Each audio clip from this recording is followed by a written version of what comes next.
When you are creating a project in Inkscape, sometimes you will be left thinking, well, there's got to be a better way. Well, with path effects, there are.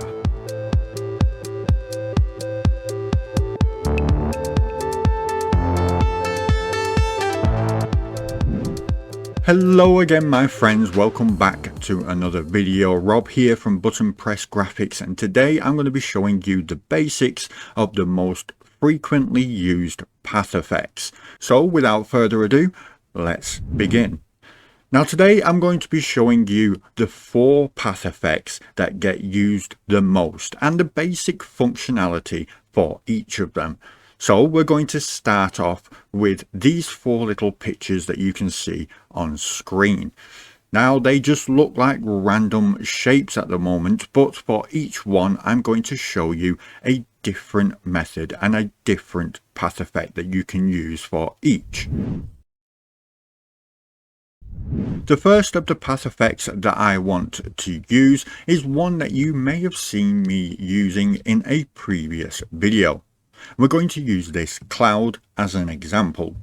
Now in order to get to the path effects, you simply need to go to path, all the way down to the bottom where you see path effects ... Click that and it will open this menu here, which doesn't seem to have anything in it. Well, once that menu is open, use the select tool to select the individual pieces that you want to use the path effect on. Then come straight over to your path effect menu and click the arrow. Here you will see a list of all the different path effects that you can use, but today I am only going to be showing you the basics of 4 of them. The easiest of the tools to use is the top section, the edit tools. These are going to change your strokes or change your shapes in certain ways that will allow you to manipulate your shapes to get a much better look. The second section down is the distort. This is where it will take all the shapes or the strokes that you have already made, but keep them as they are and allow you to distort them in certain ways. The generate section that comes underneath that are paths that are going to be generated from the paths that you have selected. And finally, the convert section. This will allow you to convert all your paths to different types of path, or from just giving you extra handles, creating bounding boxes, that kind of thing. So that's the nuts and the bolts of your shapes and strokes. Now for this one, I am going to come down to the edit section and we are going to use taper stroke. Now the likelihood is you already know just by the name. Once you have selected the taper stroke, of course this will only work on strokes. This will not work on complete shapes. So with the select tool enabled, as you can see, it is an individual stroke. After I created the main shape of the cloud, I just simply used the pen tool here and then created a line using the snapping tool to snap onto this corner and then bring it down at a slight curve. Now if we zoom in, as you can see, because I've selected the taper stroke, it is now coming to a point. If I select this X, that will remove the path effect. So if you do not get the desired result, you can always press this in order to get rid of it. And it's worth mentioning that you can have multiple path effects on the same shape or stroke. They will all be listed underneath this one as you select them. So say I wanted a taper stroke and then I wanted a power stroke. As you can see, taper stroke and all the different settings are here, but now we've got the power stroke underneath. All of these features can be edited via the nodes tool. So by coming over to the node tool and selecting it, you can now see the endpoints, which are the little grey diamonds on each end, and then the white diamonds that are slightly near them are where taper is going to start from. So as I move this down, and don't worry about the shaking, that's just a bug within the program. As you move down, as you can see, the taper will start from this point and finish at the end. And the same on the other side. The space in between here will stay at the thickness that you set within this top box here. So now with this stroke moved back to where it was, if I increase the stroke, as you can see, it will get thicker and thicker. Now, of course, because we want to taper this going to the right, this diamond here, we can move all the way over to the end. And we can taper this one by moving that closer to the middle. Then all we have to do is increase the width until this bottom line matches at the bottom here.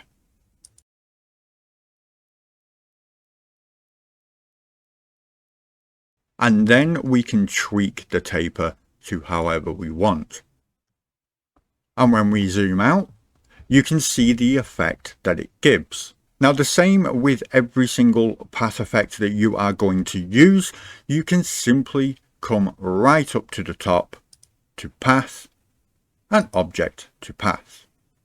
Now when it comes to taper stroke, because we started with a stroke and just converted it to a path, this may happen. This is just a bug in the program. Do not worry, because you can easily remedy it by coming down to the bottom left corner. We can select black, and then we can hold shift, go across to the X and select that, and it will take away the outer stroke, leaving the center black. But as you noticed, as soon as we did object to path, the path effect here disappeared. That's because when we have finished setting all the settings as we would like them, going object to path will finalize any changes that you have made. So now if I go to these other two and do exactly the same, you will see that you can make a convincing cartoon cloud.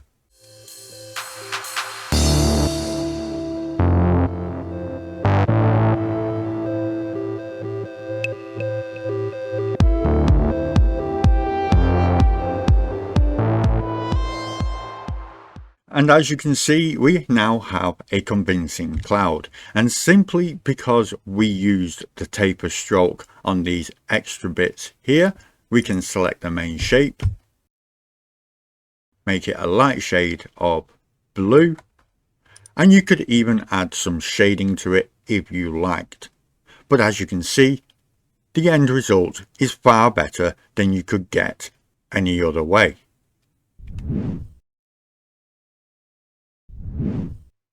The next path effect that I want to show you is one there is already a shortcut for because it is so common.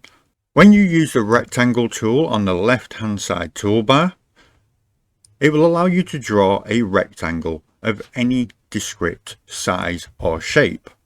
So if I put a border on this one and turn off the fill color, as you can see, we get 3 different nodes that we can play around with.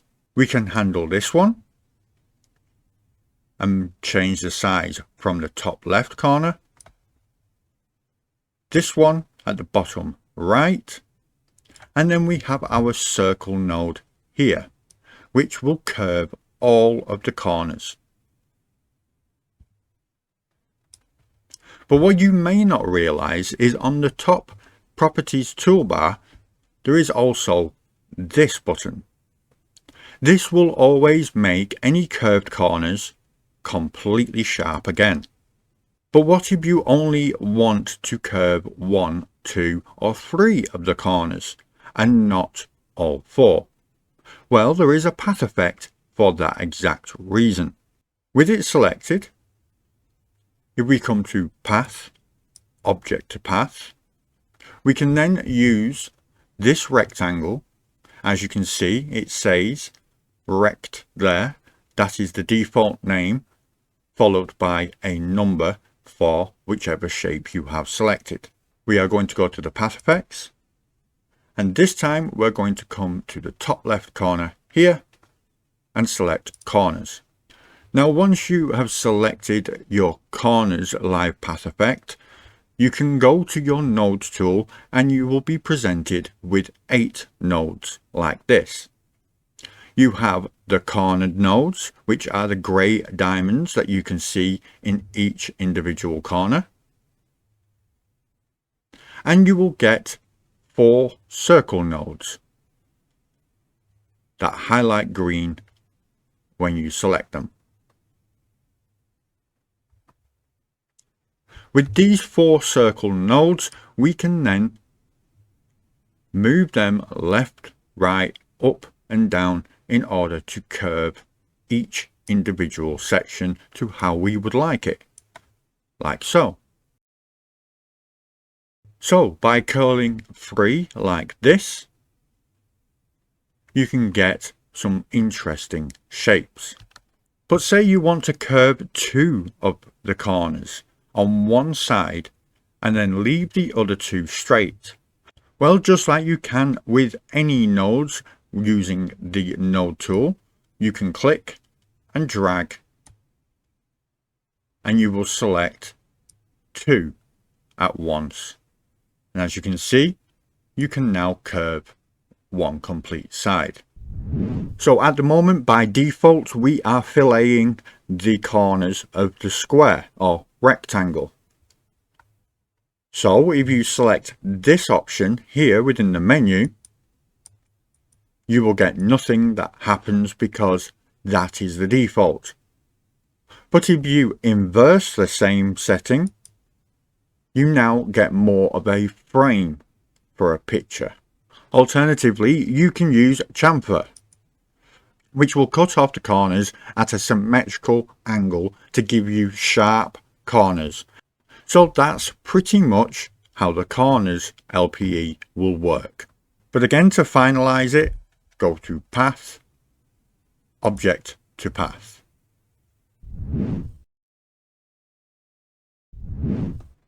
Next is one of my personal favorites. I don't really use it that much, but I do just love to use it. I am, of course, talking about perspective envelope. As you can see, I've created this little box using the box tool, and I am wanting to put some text on this side here. So in order to do this, we are going to go to our text tool. We're going to click anywhere on the canvas, and I'm just going to type a little message, just like that.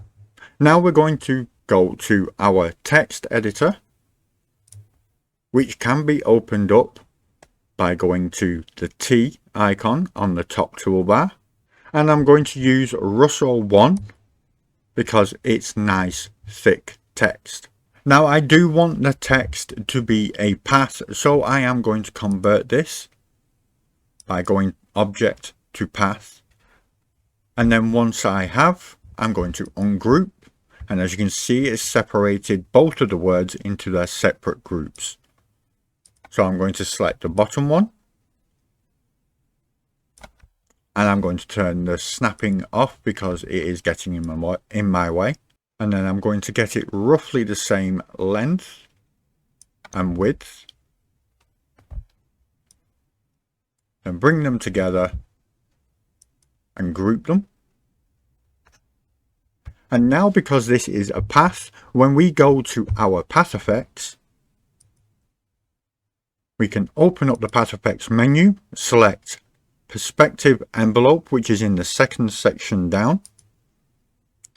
And then using the node tool, we will get 4 diamonds Now these 4 diamonds will appear no matter what object you have selected. So you can have many other nodes in the center, but these 4 diamonds on each corner are the ones you're going to be paying particular attention to. Now for this, I am going to use snapping again. So I'm going to come back up to the top right corner, turn snapping on, and then I am going to take each one of these corners and snap it on to the respective corners of this side of the cube. So I'm going to take the top right corner and snap it to the top right corner of this cube. And then again, the bottom right corner to the bottom right side. And then top left to top left. And I think you get the general idea. Bottom left to bottom left. There is a lot more you could do with this text to make it look like it's wrapped around this cube, but that's a little bit too advanced for this video, and I want to keep this one as short as possible. Finally, I wanted to show you that by simply using multiple shapes, as long as you group them together, there are certain path effects that will work with a group of shapes rather than just one shape or stroke at a time. So as you can see, I've just done this army styled group of shapes that all fit together. So if I select all 3 of them, then come up to the top properties toolbar and select to group by using that little icon there, I can then come to the path effects, and this time we're going to use Lattice Deformation. Now when we come back to our node tool, what you will see is something that looks a little bit like this.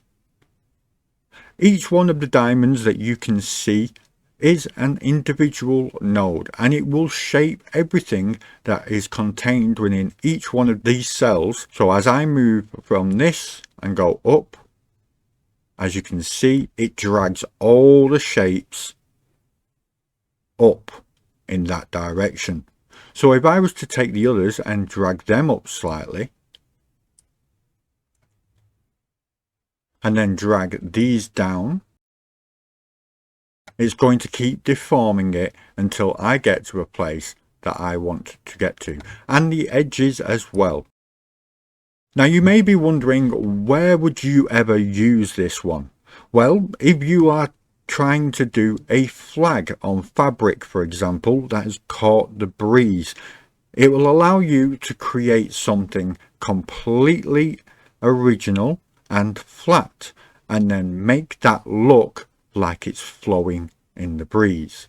Now if I undo all of that, as a little bonus, I also want to show you that this is the Lattice Deformation or Deformation, but you can also use the envelope version, which is very similar, but it will only use the outside edge of the shape.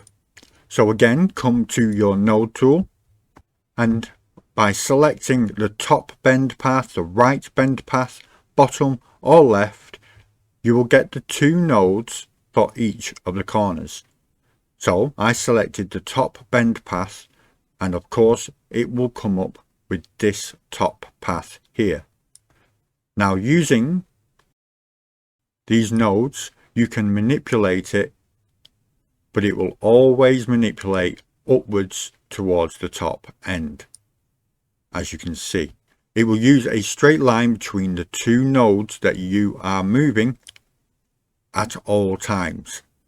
So as you can see, if you come right the way down so it's more vertical, the top end, this section here, will always be connected to the middle of this line, no matter where you put it or how you move it.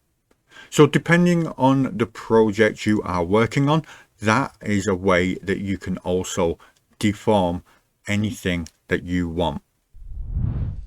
And that's pretty much it, my friends. If you found this useful, please let me know in the comments, and if you want to see more videos just like this, then a subscribe is the best way of doing so.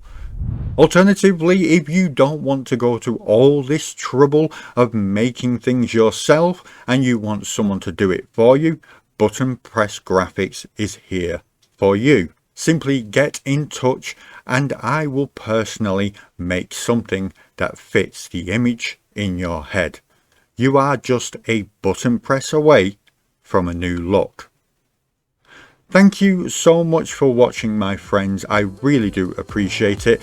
Until next week, I'm going to bid you all a fond farewell, and I will see you in the next one.